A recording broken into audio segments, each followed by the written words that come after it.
why are our hormones getting so dysregulated even in our 20s, our 30s, and obviously I'm now in my 40s? What the hell is going on? I just want to say, like, hashtag life. Honestly, life and lifestyle, unfortunately. I always say hormones are dramatic. Hormones are like canaries in the coal mine. They're the first to react and the last to respond, like, to fix themselves.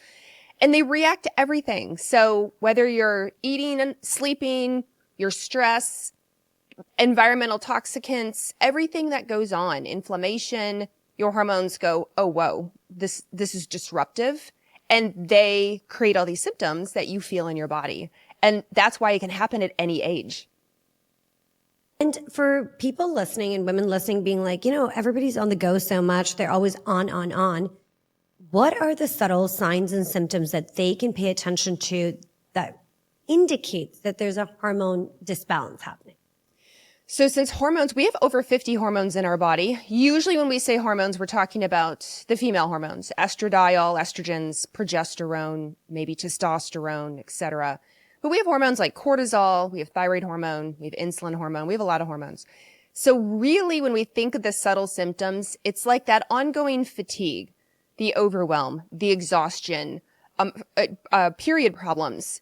Your period is heavy. Your period is clotty. You have PMS. Your breasts are tender. You're moody. It's low libido. It could even be memory issues, brain fog. You're not as sharp as you used to. Your skin is breaking out. Your skin is growing hair in places you don't want it to grow hair. You're losing hair on the top of your head. You're gaining some weight. And depending where you gain weight, lower half of the body, upper half of the body, that's a different hormone. So you can see like all these symptoms that kind of get chalked up to maybe life or stress or aging. Sure, that definitely plays a role. But what ultimately is driving it are the change in the hormones. So let's talk about, ideally women in their 30s and 40s. When it comes to your sex hormone, what are optimal ranges? Because what your traditional doctor is telling you is not optimal, right? They have really wide ranges. Functional medicine, the ranges are really tight and narrow because they're looking at people who are really optimal and optimized with their health. So what are ranges when it comes to the sex hormones? If you want to break them down, what ranges should people be looking at in their 30s and in their 40s? Sex hormones, we're often testing them at a particular part of their cycle. So this does apply to women who are still cycling or have a regular cycle because, of course, estrogen, estradiol, which is the main estrogen, and progesterone, they change a little bit every day. Actually, progesterone is like near zero for 2 weeks, and then after ovulation, it shoots way up. So it changes even bigger. So what we do is we test hormones in the second half of your cycle. Usually it's about 5 to 7 days after ovulation. And we're looking for a progesterone when you get your blood draw. And I'm just going to talk really simple numbers. You're looking for it like to be in the double digits. So you want your progesterone to be like 10, 11, 12, something like that. We want our estradiol. It's usually going to be above 100, 150, 200, somewhere in there. And that's, again, assuming you tested at that part of your cycle.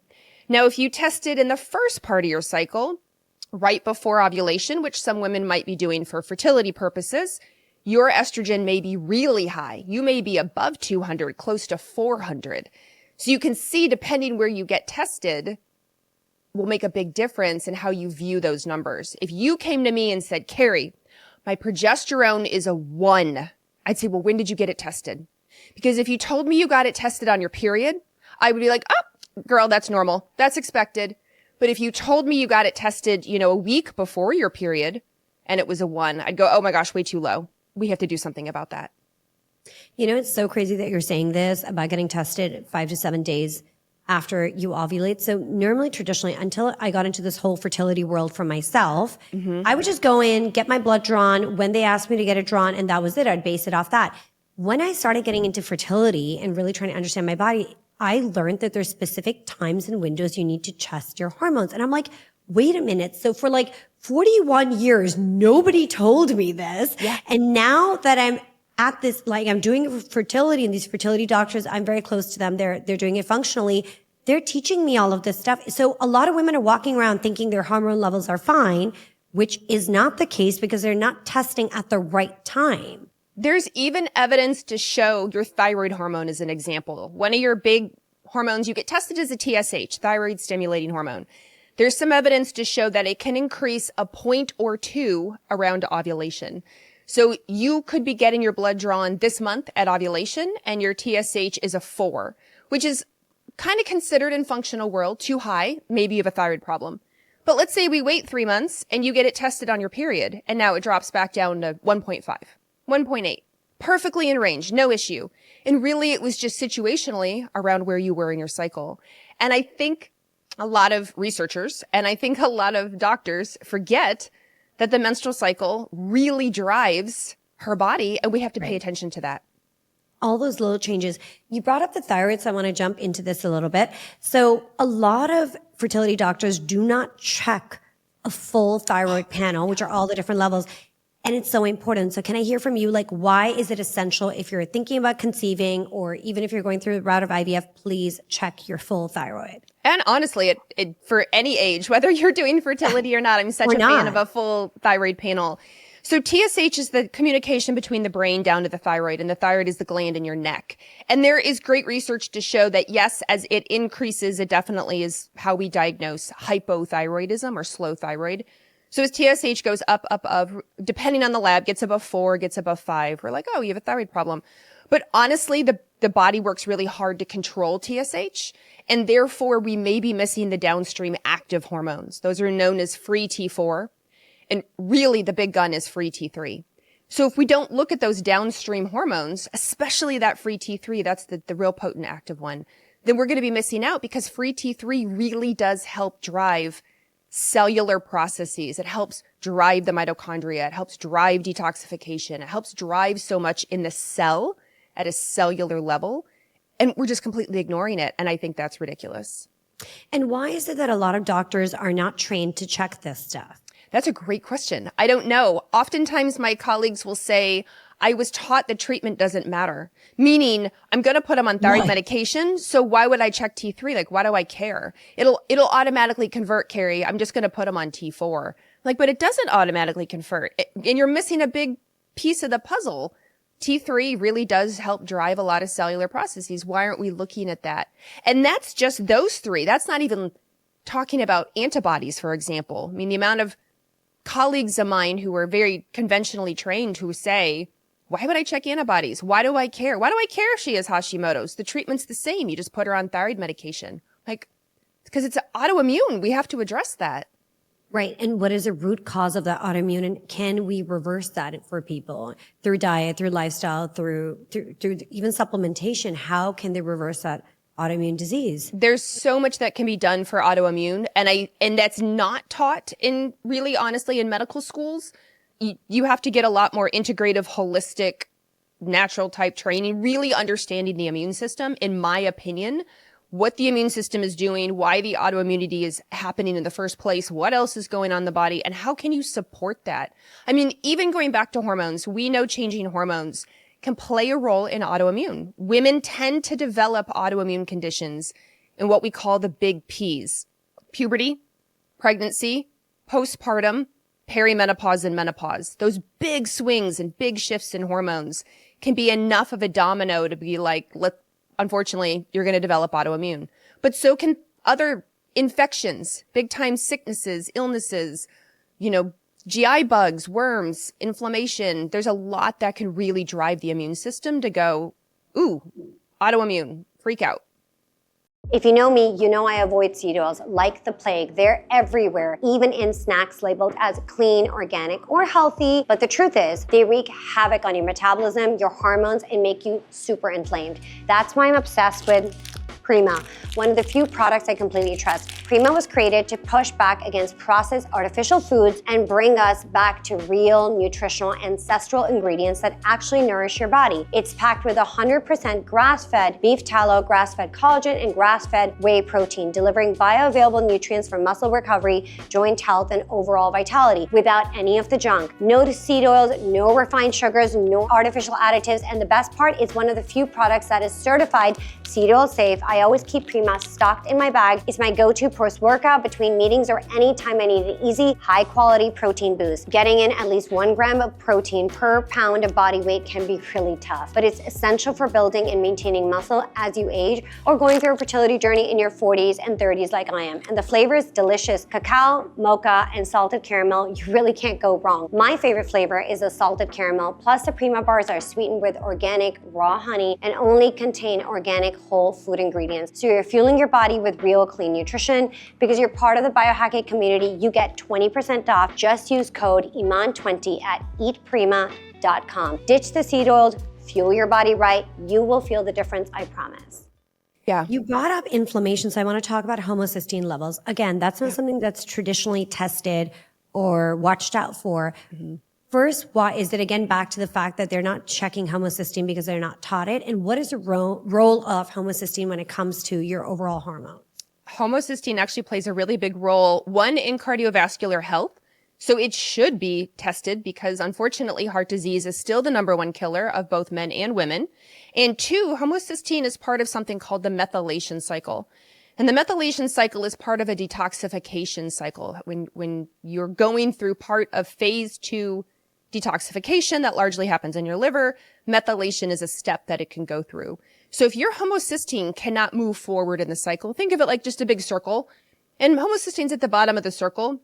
And it's supposed to go up to the top of the circle and back around again. And if it can't get to the top and convert into something called methionine, then it's going to back up and become increased. Well, if you can't make methionine, we can't keep going around the circle to help this whole detoxification process. And so not only, like I said, does it give me heart feedback, but it gives me detoxification, methylation feedback at the same time. So I am a big fan of testing homocysteine. And talking about things like detox, I want to break this down a little bit more for people listening. How much, in your opinion, because people can be like, oh, it's fear mongering. How scary are things like microplastic, PFAS, heavy metals, other environmental toxins when it comes to damaging women's hormones? Unfortunately for us, I mean, men too, I don't leave them out. Unfortunately, we now know that the microplastics, the nanoplastics, these forever chemicals are playing a massive role. So I don't want to fearmonger. I don't want people to think, well, great, I'm never going to leave my house. You know, the earth is against me. But I do want them to be aware so they can be proactive. And I'm also extremely proud of the researchers who have been willing the last couple of years to do this research and put it out there. Whereas before it seemed to downplay the amount or level. First, we learned about microplastics. Then we learned about nanoplastics and we were like, oh no, it's a lot more than we thought. And so I applaud those researchers who are getting it out there and going, yeah, it's playing a big role in all hormones. It's not only harmful for the earth and, you know, the turtles and the fish, but it's getting into your body as well and causing problems. Where do these things most commonly lie that people might not be realizing? You mean in their lifestyle, or how does it show up in their body? In a woman's lifestyle, in her environment, where are these things most commonly found that they don't even think about it? So when we think of plastics, unfortunately or fortunately, we're lucky to have plastics. They're everywhere and everything from our phone charger, right, to medical supplies, to probably your computer stand. Everything's plastic, your phone case. But what's causing the issue is when the plastic can get broken down. So think about like plastic cutting boards. Every time you're chopping your vegetable on a plastic cutting board, you're releasing little tiny itty bitty pieces of plastic. And then you're sweeping that into your salad or to whatever you're stir frying or what have you. When you drink out of water bottles, which is not uncommon, plastic, anything, containers containing food, plastic lined things, plastic wrap over a to-go container, or you put plastic wrap over something and put it in the microwave. That's all now seeping into your water or your food, and then you ingest it. Even think about your oils that we love to put on our body and our face and our hair, and they're in a plastic water bottle. If they got heated at all during shipping, if your bathroom is hot, if you live in a hot environment, now you've pulled the plastic into that oil, because that's what oil does, and now you're slathering it all over yourself. And so it's these tiny decisions. Again, I don't want to scare people at all, but I'm like, hey, look, let's start looking at glass. Let's start looking for glass. Let's start looking for stainless steel. Let's not use that plastic wrap on everything. Let's try to remember to bring a bottle instead of always buying plastic bottles as an example. Let's not get coffee in something that's plastic. Let's try to, if you're at an event, let's use a mug or bring your own. I mean, I know it can be a little cumbersome, but honestly, over time, as we're learning, like these little things do help. And this is what adds up. And I think also personal care products is a big thing, checking what's actually in our personal care products, because we ingest more personal care products because of our body lotions and our perfumes and our face creams and makeup than men do, right? So that's why they have a lower toxin burden load than women do, because we're taking it in from so many other places. Absolutely. I mean, just think about the lipstick or lip balm or lip anything you put on, and then you chew on it, lick it, talk all day long and swallow. I mean, you have no idea until you read the ingredients, and then you think, oh no, I need to start looking for cleaner ingredients. I love that you brought up perfume. The fragrance, that synthetic fragrance has parabens, phthalates. And so now it smells amazing. Don't get me wrong, but it's also an endocrine disruptor. And everything we're talking about, hormones, is the endocrine system. Just like we have the cardiovascular system, which is the heart, and the gastrointestinal, which are your intestines. Endocrine are hormones. And when we have these endocrine disruptors, then it's going to create hormone symptoms. So you might think it's your own hormones. Oh, it's my own progesterone. It's my own estrogen going crazy. And really, it's these outside sources wreaking all the havoc. Right. I also saw this really interesting study, and I want to bring it up. A Johns Hopkins report found that women are more likely to be misdiagnosed with mental illness when it can actually be correlated to hormone instability and it's being labeled as mental health. That just blew my mind. So the amount of people who put women on SSRIs, and 1 in 4 women after the age of 40 is on some form of an SSRI, and they're not looking at their hormones. Right.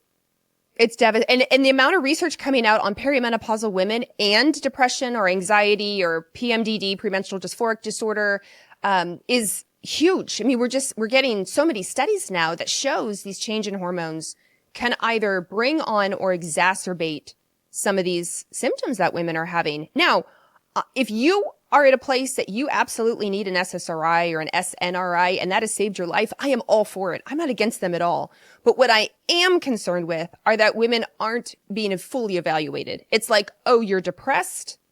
Here's an SSRI. That's just what happens when you get older. It's common because of the amount of kids you have, or you have kids and you're trying to work. Like all these excuses.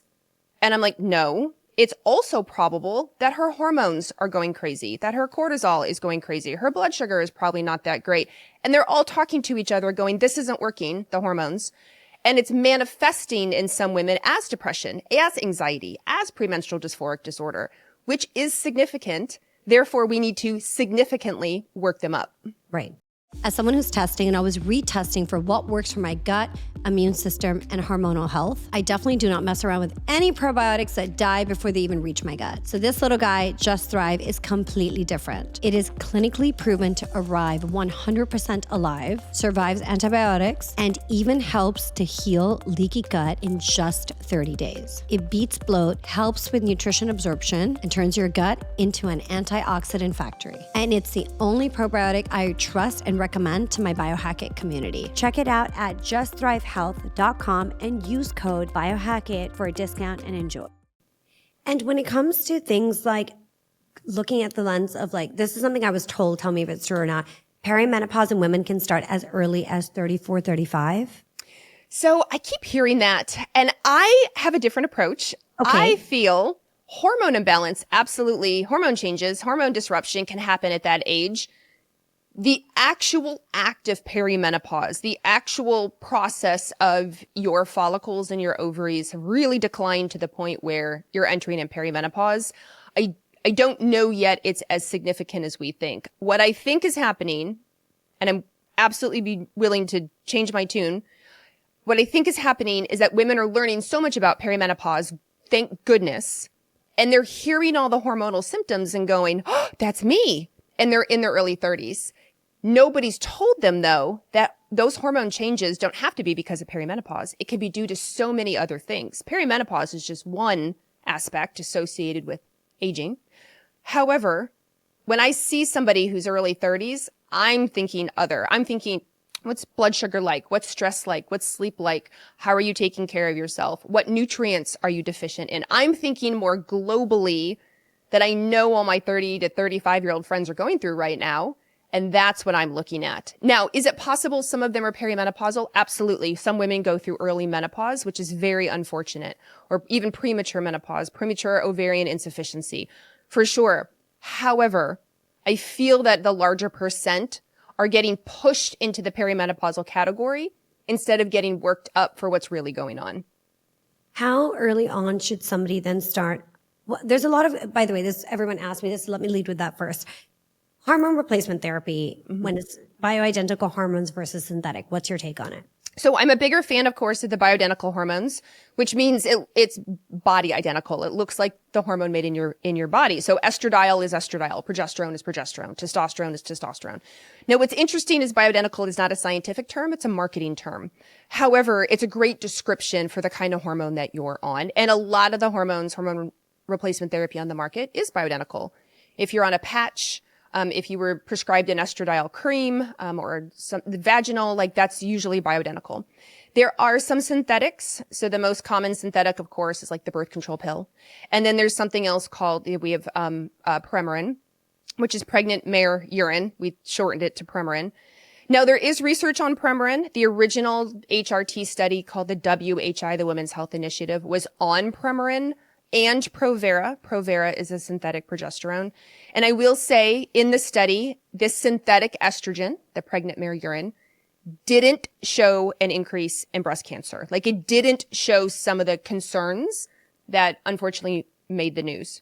Provera, the synthetic progesterone, seemed to be the big problem. However, I will say that Provera is an estrogen you swallow. So any estrogens that you swallow, being it synthetic or bioidentical, does have some increased risk. It does have some increased risk of clot. It does have some increased risk of gallbladder disease. So I prefer bioidentical absolutely, but I still also have to take the route of administration into consideration. Is it a patch? Is it topical? Is it vaginal? Is it injection? Like, what are we doing with it? And then I can coach you through it. And so this brings me to my second question. How early, based on, kind of research, and obviously it comes to your body, but how early can a woman start hormone replacement therapy with bioidentical hormones based on what's coming back through their Dutch test or their labs? Mm-hmm. So when I'm looking, so you mentioned that like 30 to 35-year-old, and I absolutely know I'm seeing a lot on social media where 30 to 35-year-olds are going, oh, I've been told I'm perimenopausal, I'm going on HRT. And again, I'm glad they're getting evaluated for their hormones and they're recognizing it's hormones. I don't know yet that it's perimenopausal, and I don't know yet that they need HRT. It's possible there's a lot of other stuff at play. Again, like thyroid, GI, stress, infection, inflammation, nutrient deficiency. Like there's a lot that can cause hormone imbalance. So what I would prefer is that women get that thorough workup. Unfortunately, I know it's not often happening, but I prefer they get that workup, see if we can get their ovaries to start doing their thing again, because 30 to 35 is really young to me. I mean, honestly, even under 40 is young to me.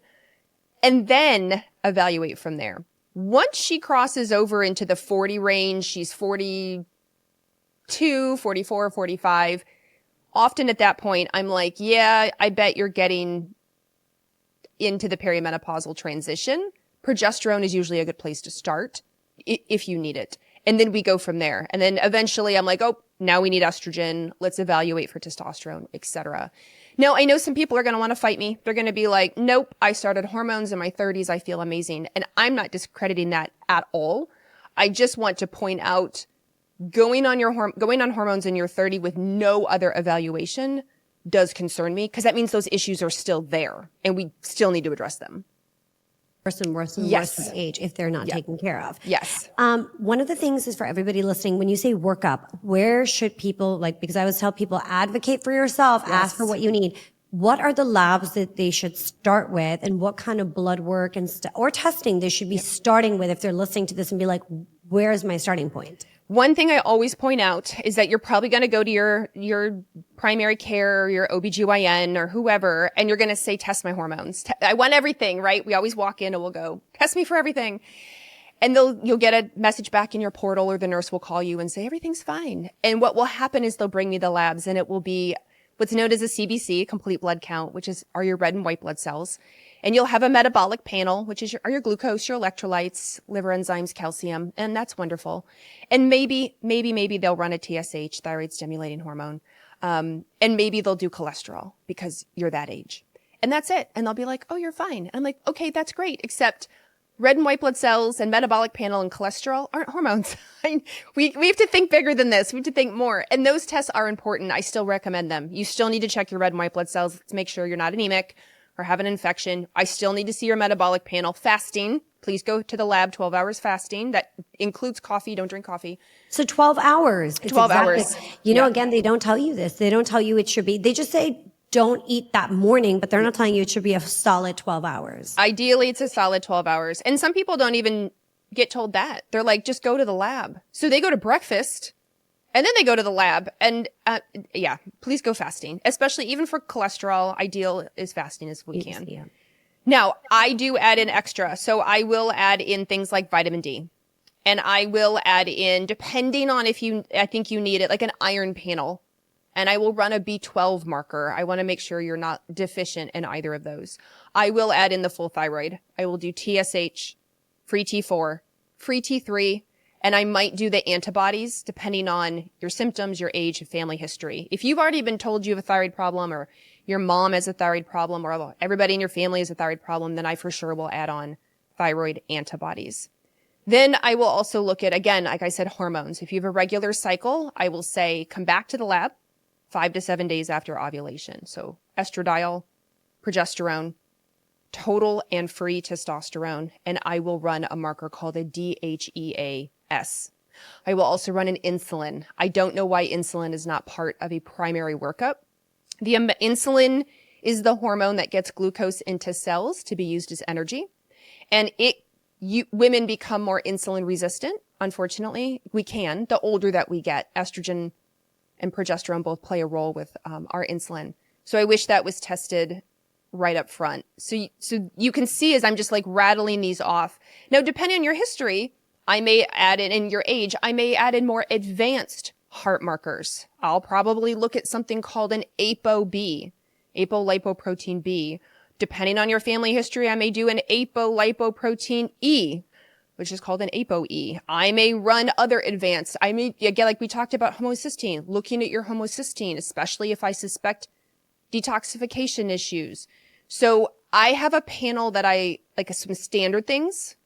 And then again, based on your history, what's going on, I will pull in these other markers, your age, and really evaluate you. And I am completely fine to start in the blood work. People will ask me, should I do a Dutch test? You're welcome to. You're also welcome to start in the Dutch test or in blood work. Your Dutch test can give you really great information about detoxification, about cortisol, about your testosterone and where it's going. But let's say you've never done this before. Start with your blood work. See if your insurance will cover it. Do you think everybody should do a Dutch test every few months, like 6 months, or blood work alone suffices? It's fine. So I do love the Dutch test. However, I do know that it can be cost prohibitive. And not every practitioner knows what they're doing with it or how to order it. Or how to read it. So if you are brand new listening to this podcast thinking, I've never had any of those labs run, just start with the blood work, right? Keep a list, go to your practitioner and say, here's my age, here's my symptoms, here's my family history. I'd love a lot of this blood work. If you're more advanced, you've been doing this for a while, or your practitioner's pretty functional, ask them about it. Like, hey, do you think it's time for me to get a Dutch test? I would love to know this extra information. I'd love to have my metabolites. I would love to have cortisol. I would love to have this other stuff. If you're spending hundreds on skincare but ignoring one of the most powerful anti-aging tools out there, you are missing out, my biohackers. I'm talking about red light therapy and Bond Charge's red light face mask. It has completely changed the game for me. Red light therapy isn't just another hype. It penetrates deep into the skin, boosting collagen, reducing inflammation, and easing signs of aging. And the best part, it's cordless, it's lightweight, and totally painless. So I can wear it while I'm getting work done, watching TV, or even making a quick smoothie for myself or taking my dogs for a walk. I've tried a lot of skincare treatments, and let's be honest, some of them are messy, others are time-consuming, or just plain uncomfortable. But this mask makes it so easy, just 10 minutes a day, and I've noticed my skin is brighter, clearer, and even more even-toned. No downtime, no hassle, and because Bond Charge products are HSA, FSA eligible, you can use your health-saving funds to invest in on your skin. Trust me, you need this in your skincare routine ASAP. Right now, my listeners get 15% off when you order from bondcharge.com. Just use my exclusive code Biohack-it at checkout. That's bondcharge.com, plus you'll get free shipping and a 12-month warranty. Again, that's Biohack-it. Go grab yours now. Your skin will thank you later.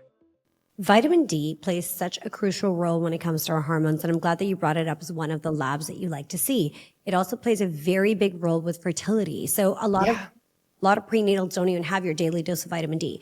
Why is it so important when it comes to women's health? Can we tell everybody? And also when it plays into the role of fertility, why is it so important to make sure you have adequate vitamin D levels? Vitamin D is such an interesting one because there are people who are very big proponents like you and me. And then there are a lot of haters who are like, it doesn't do anything, which I understand it'd be ideal if everyone could go out in the sun and get vitamin D. But you don't even absorb it all the time. You don't. And if you are as pale as me, you have to be really careful. Yeah, I can't go outside more than 5 or 10 minutes. I will turn bright red, and that's not very fair or fun to me. So vitamin D is considered a pro-hormone. It's a hormone in its own right in the body. We call it a vitamin, but it has vitamin D receptors. It definitely acts all over the body.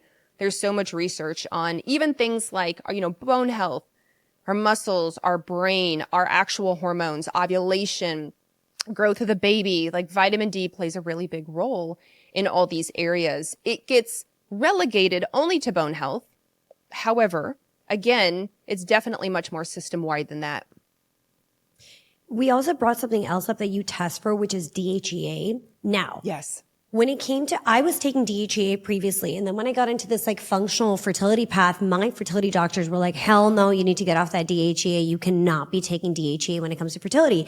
And then I started telling all my functional community doctors, I'm like, listen guys, if you're giving this to your patients, my functional fertility doctors are like, no, you cannot be on DHEA. So have you heard about this, about like the research with DHEA? So what's interesting is with IVF, there are some studies that show higher doses of DHEA has been really supportive for women going through IVF. Now, DHEA also is considered a pro-hormone. So DHEA, let me back up. DHEA is largely a hormone made in your adrenal glands, although it can be made in your ovaries as well. And the storage form is called DHEAS. The body puts a little S on it. And all of your DHEAS is made in your adrenal glands. So you can see I've said adrenals twice. It plays a big role there. Now, DHEA can turn into other hormones. That's why we call it a pro-hormone. Your body makes it or you take it, and it can turn into a hormone. I didn't name them. I would have named them something super fun like nail polish names. But this name is androstenedione. And then androstenedione can become testosterone or it can become estrogens. So again, DHEA can go down these different pathways. But DHEA is also protective in the brain against cortisol. It is considered a neurosteroid in a good way. So DHEA, I think there's a lot of misunderstanding around DHEA. And also people tend to overdose themselves on DHEA. The average woman makes about 15 milligrams of DHEA or less a day. Men make a lot more than that. What you'll see on the market, though, are DHEA at 25 milligrams, 50 milligrams, 100 milligrams, and women go, well, more must be better. It might as well. And that can come with a lot of side effects. They may notice hair loss, cystic acne, anger, irritation. It can screw up their hormones. And so I am a big fan of DHEA, but I also know how to use it. And I do use it in fertility. Again, but it's lower dose, usually 10 milligrams or less. Depends on the person. Not every woman needs it. Like a woman with PCOS, polycystic ovary syndrome, probably doesn't need DHEA. I would not likely put her on it. So these little caveats are helpful to know. Because you brought up fertility, I want to go into a little piece over there. Is it a complete myth or not that you can improve your egg quality? And you can improve, you can obviously, and I've reduced my FSH drastically and improved my AMH, but is this a myth or not that you can improve egg quality with lifestyle changes, the right supplementation, lowering overall toxin burden load? What's your take on it? Not a myth. It's an absolute truth. Thank and I you. say this, I say this because your follicles, so women are, as far as we know, we're born with all of our follicles, which hold the egg. And what's the early, like let's call them like the small follicles are called pre-antral follicles. And every month they get a little bit bigger. And then the next month they get a little bit bigger. And it takes about 3 months for you to go from a very small preantral follicle that can't do anything to the one follicle that's going to pop at ovulation and release the egg.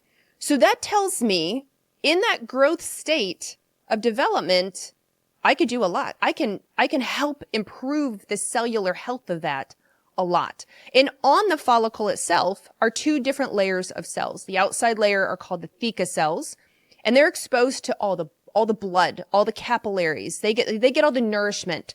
And the inside cells are called granulosa cells, and that's where we make our estrogens. And then once you ovulate, everything like a non-refundable Cinderella, everything changes into lutein cells. And that's why we make so much progesterone in the second half of our cycle. So if you know that the entire follicle is bathed in blood and surrounded by cells, plus it has a lot of integration with your lymphatic system. Lymphatic is a big system that moves trash, also moves hormones like progesterone, plays a big role in ovulation. Then of course, through all of the diet, lifestyle, nutrition, body work, blood flow improvement, lymphatic improvement, of course it stands to reason you can improve those cells. Thank you for saying that, because I think for anybody listening and you're going to go through fertility, if you walk into a doctor's office and they say your fate is predetermined and you cannot improve the health of your follicles, please exit that doctor's office and run as far as you can, because you can improve egg quality through making all these different lifestyle changes and adjustments, because I did it. Yeah, I had absolutely. like when I started my journey, I think it would be last August, and I got all my testing done. My FSH was like 23.49. I brought my FSH down to a 3.4 now. Heck yeah.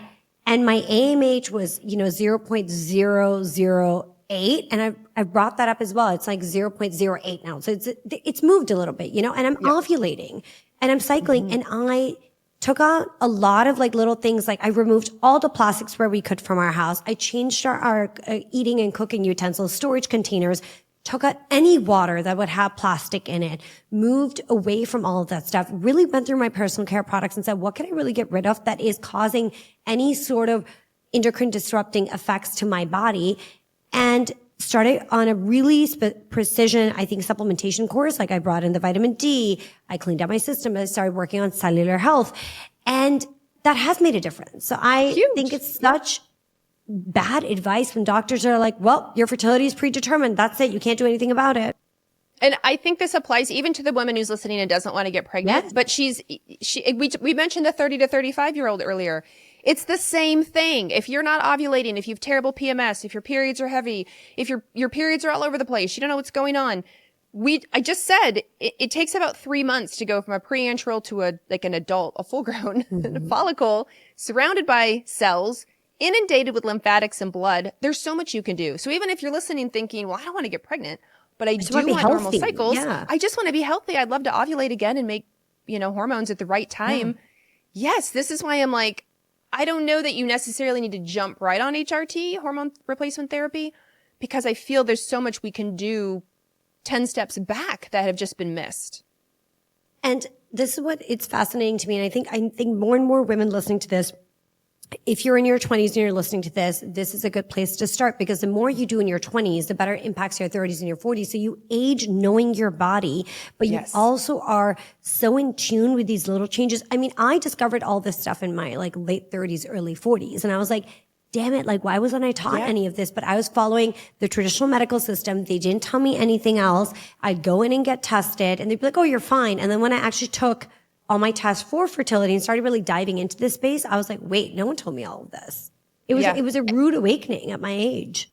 And it's unfair to assume a woman is quote unquote fine just because on the outside she looks fine or because of her age. I've had a lot of patients over the years who were told, oh, you're too young to have fertility problems. You're going to be fine. Why are you here? Like it's going to be fine.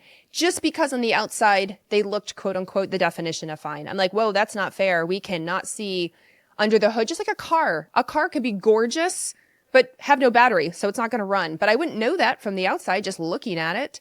It's the same. That's why we have to be such advocates, and it is definitely unfair that we have to push so hard. Men don't seem to have to push as hard. If they were to walk in with very similar symptoms, and they do, I'm tired, I'm gaining weight, I have no libido. Right? Men have these same issues. I'm losing hair. Immediately immediately it's like, oh, let's get you on testosterone. Yeah. Let's get you worked But that's up. also not Like, a good thing either. Because No. going on testosterone, so this is a mistake that happened with my husband. So he, when we got together in his 30s, was like, I'm gaining weight, this.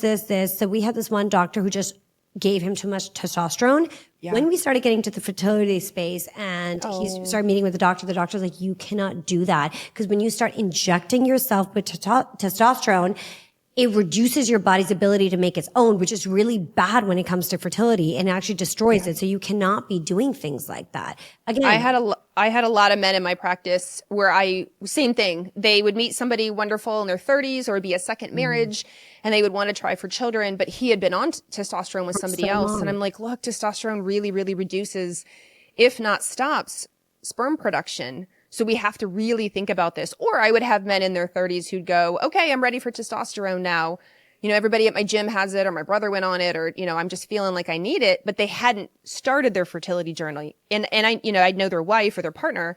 And I was like, whoa, before we do testosterone, one, let's get to the root cause here. Second of all, it is going to reduce your sperm count significantly, if not all the way. So we have to think about that. And that nobody tells men that. Nobody tells. And then they're trying, and they're like, what's the problem? what's going on? Yeah. What? They don't have any sperm. People aren't talking about this enough, but I truly want to optimize your health. We need to be paying attention to EMFs. We are constantly plugged in, surrounded by wireless signals, radiation, frequencies that our bodies have never ever been able to handle at this level. Research has shown that EMFs can disrupt sleep, impact cellular function, and contribute to long-term health issues. Yet we're rarely talking about this or how to protect ourselves from this. This is why I was so excited when I first discovered Lila Quantum Tech. I met them 2 years ago at a biohacking conference in Austin and was absolutely blown away by the founder, Philip Mon. Hearing him on stage and learning about quantum energy technology completely shifted my perspective. I knew I had to try it for myself. And now, 2 years later, I'm so excited to have them partner with me on my podcast. One of my absolute favorite products, the Heal 360 capsule, which I wear on my quantum necklace every day. This isn't just any pendant. It's scientifically designed and quantumly charged to support your body's natural ability to heal, energize, and protect itself from harmful influences. People using it have reported more energy, mental clarity, better stress resilience, and relaxation, deeper sleep, and faster recovery. And that is also the feedback I got from our supper club when I gifted it to all our guests. Lila Quantum Tech is leading the way in quantum frequency healing with products designed to neutralize EMFs, enhance cellular function, and help your body operate at its best. I personally felt the difference since wearing Heal 360 capsule, and I think you'll love it too. Check it out at lilaq.com and use code Biohack-it for a discount. That is LEELAQ.com and use code Biohack-it. Happy healing. What is the best ways for men to naturally boost testosterone without taking any testosterone supplements? So again, injectables? it's very similar to women. I mean, it's honestly the exact same. It's everything from diet, lifestyle, exercise, stress reduction, sleep. Men make a lot of their testosterone like through the night into the early morning, which is why they wake up with morning erections. That's a good sign they've made good testosterone through the night. If that has stopped and their sleep is bad, like that goes hand in hand. Blood sugar, insulin, inflammation goes hand in hand with a killer of testosterone. Microplastics, nanoplastics, killer of testosterone. Heavy metals, like all of that can reduce testosterone. So when you add it all together, it's very, very, very similar what I'm doing with him, what I'm doing with her. Wow. I didn't know it was so similar that if they made the same exact lifestyle dietary changes that they could have that much of a positive impact, because men have like essentially this one key hormone that determines so much of their well-being and mental well-being. Yeah, absolutely. And men work on a 24-hour schedule, which is women tend to work on a monthly schedule if you're still cycling.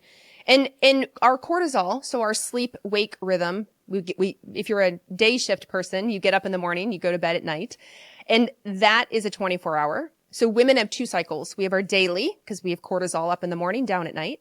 And then we have our monthly, because our hormones change a little bit every day through the month until we get our period, and then we start over. Men have 2 daily cycles. Their cortisol goes up, their testosterone goes up at the same time. So they're like, ideally, raring and ready to go. And then they go down at night. So for men, it can be, it's not always, but it can be quicker, let's say, easier to address men's health because they have these 2 24-hour cycles that tend to react very easily Whereas women, we're dealing with a 24-hour and a monthly cycle. And I think with men, I think they can drastically shift their hormones and their sperm quality just in 90 days. Like they can completely turn it around. Sperm production takes about 70 to 80 days to happen. So like I said, with women, it takes about 3 months, which is why anything in women's health, whether or not you're trying to conceive, it doesn't matter. I say give it 3 months because it's going to take about 3 months for your pre-antral follicle to become the new follicle, the ovulatory follicle. For men, sperm production is 70 to 80 days. And so it can be very, very similar for him also. Now, obviously, there are supportive nutrients, there's supportive herbs for men and testosterone that are different for women. But as far as the diet, the lifestyle, the stress, the sleep, the environmental toxicants, like that part is all very, very, very similar. Thank you so much, Dr. Jones. I love speaking to you. I've been trying to get you on the show I know. for a minute. I actually need to get you to Miami because we need to do this in person so the audience can ask you so many questions. Yes. Where can everybody discover you? I am online, drcarriejones.com, all over social media at dr.carriejones. I have YouTube at Dr. Carrie Jones. My whole goal is education on hormones. You probably can hear in my voice, I'm very passionate. We didn't learn any of this at a young age in school and sex ed, nothing. We learned, if the P goes in the V, you'll get pregnant. Otherwise, don't do that. And that's it. And women are struggling. So like you, I'm here to help. And this is what I love about your content whenever I watched it, and this is why I had reached out to you so long ago. I think you're such a great advocate for really educating people on what they could be asking for and looking for when it comes to their health, signs, symptoms, what they need to be picking up on. Because it's so easy to just put somebody on a pill. It's a lot more work to get to the root cause. Yeah. And until we start getting to the root cause of people's health, this is going to be it. Like we're just going to be reliant on one thing or another. So I think root cause medicine is the future if we're really going to age in a healthy and a happy way. And I hope everyone listening realizes, like, you have the power. I always say this from The Wizard of Oz. Glinda the Good Witch says, you had the power all along, my dear. And I feel that with women. Like, we just need to listen to this podcast, take notes and go, all right, I got this. I'm going to ask for these labs. I'm going to work on these lifestyle things. I'm going to get rid of my plastic cutting boards and go to wood. I'm going to drink out of glass. Just these little micro changes add up and they're huge. Yeah. And bring awareness to how they're going through life. It's always the little things that when you start, you're like, because when I ran this environmental toxin burden test on myself, I came back with such heavy PFAS and stuff. And I was like, where the hell is this coming from? So I literally ransacked my kitchen. I ransacked my house and I said, I need to get rid of anything that's an obvious endocrine disruptor. I'm getting a lot of heavy dose of plastics from here, micro and nanoplastics, and started removing them. And my labs did shift and change when I did that. Love that. And practical and tactical. Like, how amazing is that? You did the work, you right? You did the research and all your labs got better. Yeah. Thank you so much. I've loved talking to you, and I'm excited for people to hear this episode and find you. And we're going to get you over to Miami in the next couple of months in the fall. I love it. It's a date.